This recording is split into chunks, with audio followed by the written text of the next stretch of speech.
Nursing Marathi notes hub या चॅनलवर आपले स्वागत आहे। तर आज आपण बघणार आहे प्लासेंटाची कार्य।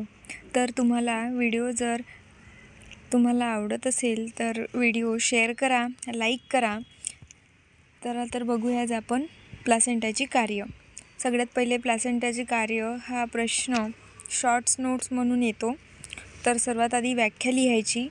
तर व्याख्या अशी आहे की गरोदर मातेच्या गर्भाशयात गर्भाच्या पोषणासाठी तयार झालेल्या तात्पुरत्या अवयवास वार किंवा प्लासेंटा असे म्हणतात। म्हणजे प्रेग्नंट बाईच्या गरोदर मातेच्या गर्भाशयामध्ये उटरसमध्ये फिटस पोषणासाठी त्याच्या पोचण्यासाठी जो तात्पुरता टेम्पररी जो अवयव तयार झालेला असतो त्याला आपण प्लासेंटा असे म्हणतो। तर त्याचे कार्य मी असे 1 बाय 1 इलॅबरेट केले आहे।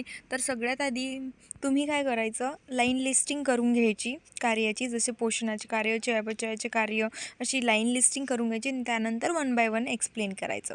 तर पोषणाचे कार्य यामध्ये फिटसच्या वाढीसाठी अमायनो ॲसिड्स, कार्यशक्तीसाठी ग्लुकोज, हाडांच्या निर्मितीसाठी कॅल्शियम, फॉस्फरस, पाणी, जीवनसत्वे, क्षार, लोह व इतर खनिज द्रव्ये आवश्यक असतात। ती पोषणाचे कार्य करण्याचं, यासंबंधी पोषणाचे कार्य तयार करण्याचं कार्य प्लासेंटा करतो।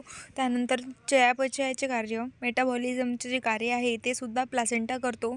म्हणजेच फिटसचे जे यकृत आहे, लिव्हर आहे, ते कार्यरत नसते, त्यामुळे प्लासेंटा काय करतो, आईच्या रक्तातील ग्लुकोजचं रूपांतर ग्लायकोजनमध्ये करतो आणि जेव्हा त्याला गरज भासेल गरजेनुसार तर त्याचं ग्लुकोजचं रूपांतर पुन्हा ग्लायकोजनचं रूपांतर ग्लुकोजमध्ये करून तो यूज करतो, ठीक आहे, शरीराला पुरवतो।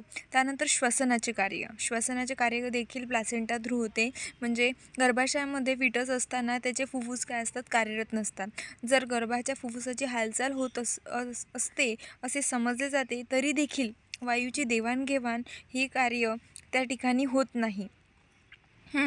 तर हे कार्य देखील प्लासेंटा थ्रू होते। त्यानंतर उत्सर्जनाचे कार्य, तसे तर उत्सर्जनाचे घटक गर्भाकडे काही नसतातच, कारण त्याची फक्त वाढच होत असते। तरीसुद्धा जे काही थोडेसे उत्सर्जनाचे कार्य असते ते प्लासेंटाच करतो। त्यानंतर स्राव निर्मितीचे कार्य, कोरियॉनिक विल्हामार्फत ह्यूमन कोरियॉनिक गोनाडोट्रॉपिक HCG हा स्राव निर्माण केला जातो। प्लासेंटामार्फत प्रोजेस्टेरॉनची निर्मिती होते।